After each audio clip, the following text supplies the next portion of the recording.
Well, good morning and welcome back to Log Cabin Firewood. My name's Jack, and this week on the channel, we're going to be busting up some more maple we've got sitting here and see if we can't get through what's in the driveway so we can get to the stuff that's behind the shed.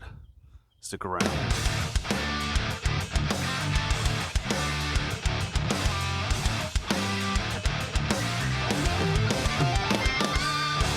So last week we got that little bit of gum finished up over there to finish that. We're gonna get some tarps on that here soon. I might do it today, this video. I'm trying to let some sun get on it since it got rained on for a couple days. But we also started this one here. That's probably what we'll finish getting stacked up today. Some of the finer pieces for the bundles, the kindling, or not kindling bundles, for the bundles that we make for the roadside stand. And then we'll start filling in our rows. Again, this one here is the nicer of the splits, which will become my bundle wood. And then the stuff that's, you know, not as pretty, got a little bit of gnarly stuff to it going on, you know, that'll become home heating wood. This one here is a bunch of sweet gum from this third of a cord over. So I don't know, that might just become campfire wood as well. We'll see what it looks like once it's seasoned. But let's go ahead and get the Eastonmade 916 fired up. Get the conveyor fired up and start splitting some of this maple.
So I've been having a little bit of an issue with my detents. And over time, these things can fall out of adjustment.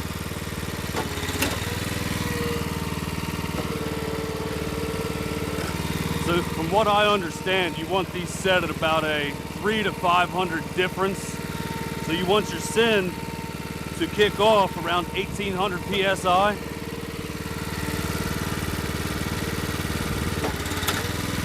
Which, that's what I'm at right about now. And then you want your return to kick off a little bit higher. And right now my return's kicking off at like 300 PSI. So I had an issue before where I had a sticky detent where it would retract and it would get stuck in this position here. So I adjusted it too much or too little now, where I took this Allen bolt out too far. So now I'm going to tighten it back up a little bit to get it to break higher than 300 PSI. It should be breaking about, if I'm going 1800 with the send, it should be breaking about 2100, 2200 on the return. So that's this one. Yeah, we're breaking about 300.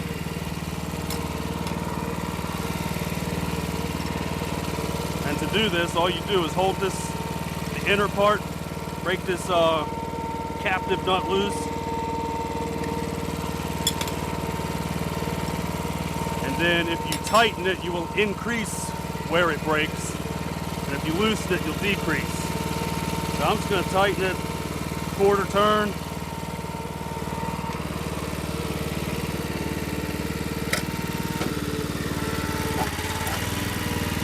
that took me to about 1200 PSI. So I'm gonna go a little bit higher.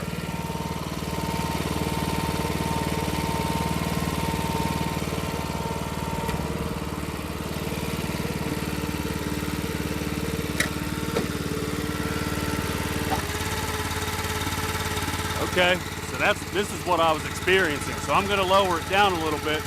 Right now that's stuck at 1800 PSI.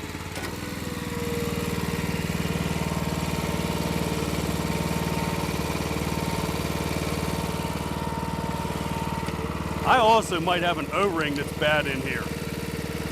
I did tear this apart and grease it. Yeah, see, now it's getting stuck.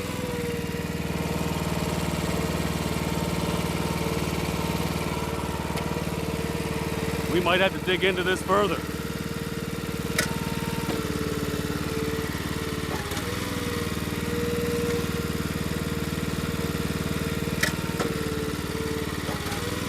That's about 600 that it's breaking at.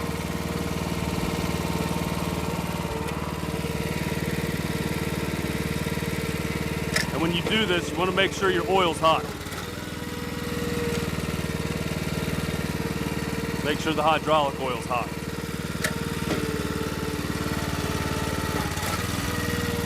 That's breaking at about 1200. We might try that, even though it's supposed to break a little higher.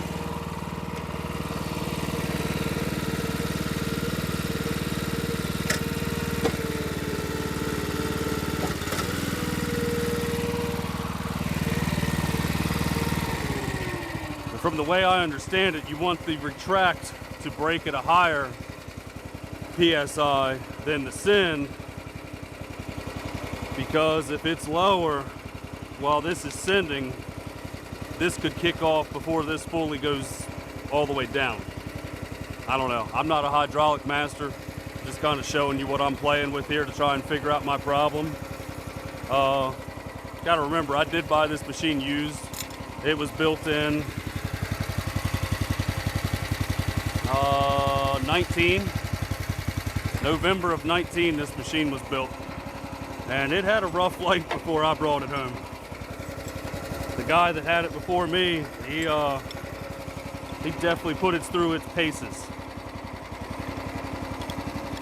Eventually, I'm going to probably upgrade to a 9/16 or a 12/22 one day. I think having a oil cooler, a little bit higher gallon per minute pump in the motor would really help me out. I'm gonna crank this up a second and see how it's breaking.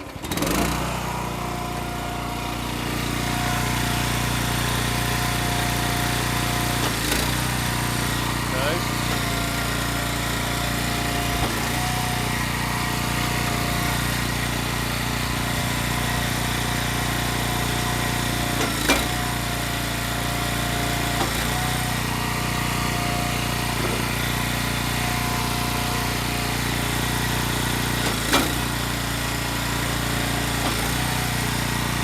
I like it. She's working good now. Maybe I had it backwards.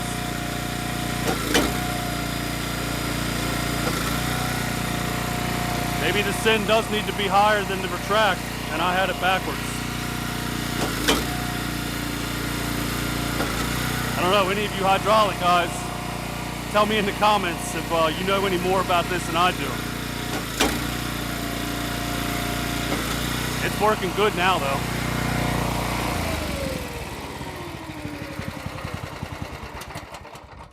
So that may have been loud over the motor, but what I was just doing there was adjusting the detents of the send and the retract on the wedge.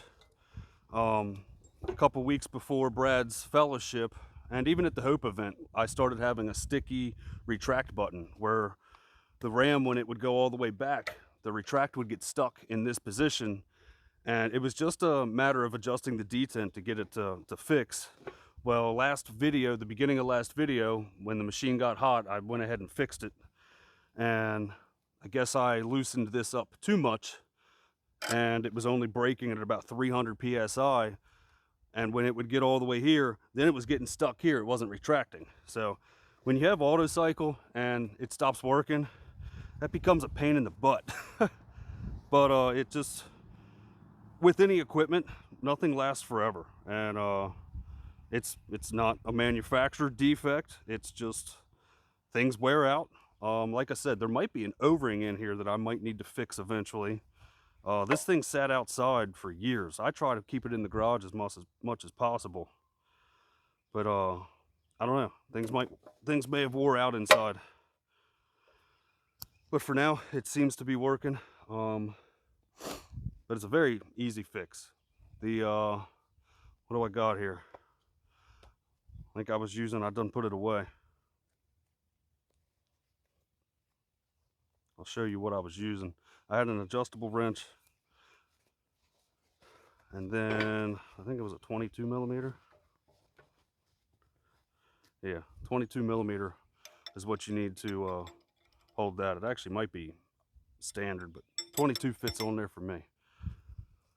An adjustable wrench, and then a number 10 and a number 4 Allen wrench to do your adjustments for the in and the out screws. Very simple.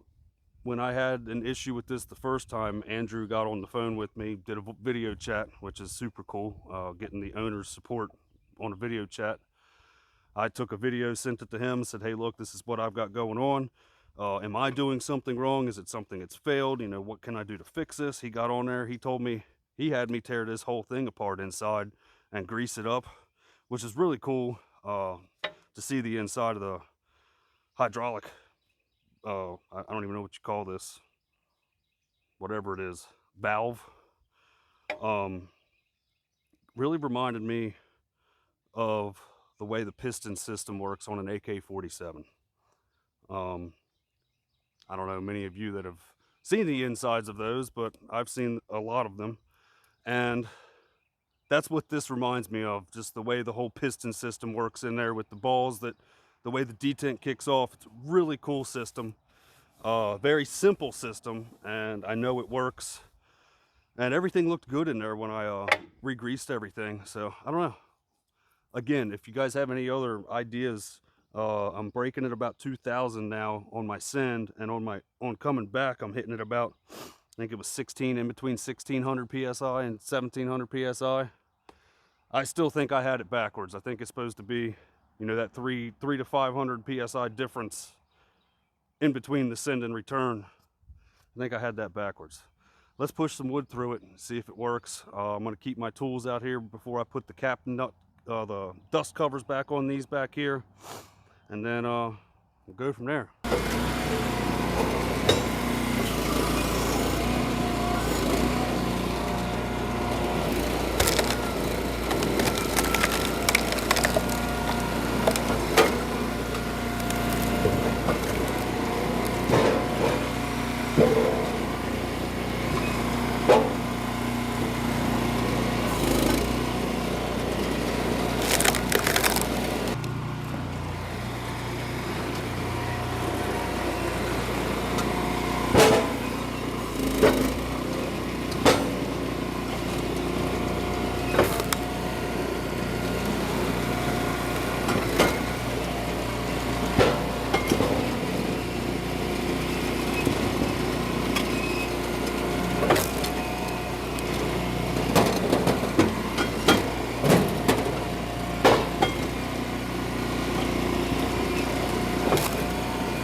Well, my detent adjusting worked out pretty well. So now I'm going to put these dust caps back on here.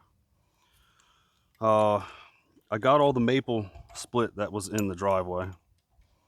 Only recorded a little bit. Trailer's about half full. I'll show you that here in a sec. Sun's going down, but man, this daylight saving time, the spring forward, thank you for the extra hour of daylight right now. That fallback nonsense is retarded.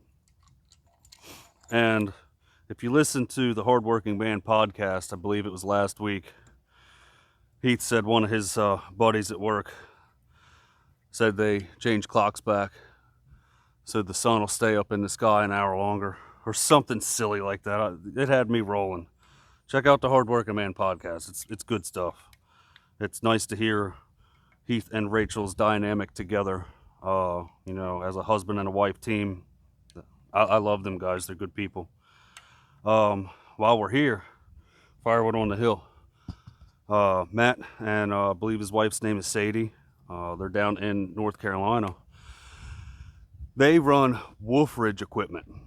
And you know me, I don't care what equipment it is. Buy what makes you happy. All the manufacturers out here now are offering awesome customer support. They're building great equipment. I can only think about maybe 2 commercial grade companies right now that I wouldn't advise you buying. But other than that, that's my opinion. You know, you might buy it and love it. I am an Eastonmade guy, but yeah, definitely check out Matt Firewood on the Hill also. I picked up this hat from him at Paul Bunyan, and I'm just now getting it out. I didn't want to wear it because it's a beautiful hat and it's white. I said, dude, I'm gonna get this thing dirty. So I kind of saved it for going out places, you know, somewhere nice, because it's a really nice hat. But yeah, we'll get this stuff stacked up and see what else we can get into.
Go. Here's another completed cord here. There's one more completed. There is 2 more completed. This is a mixture of everything, maple and gum and all that good stuff. And then here's about half of a third of a cord. Trailer's empty. And I think that's going to be everything for today. I hope everybody enjoyed this video. If you did, please leave me a comment. And again, if anybody has had any issues with their detents, like a sticky valve, let me know if what I did was correct. It seems to be working for me now, but if there's any advice or anything you think I could look at, I don't know, you know, let me know. So let's talk about it in the comments. Everybody, thank you so much for watching. I hope you have a great rest of your weekend, a safe week.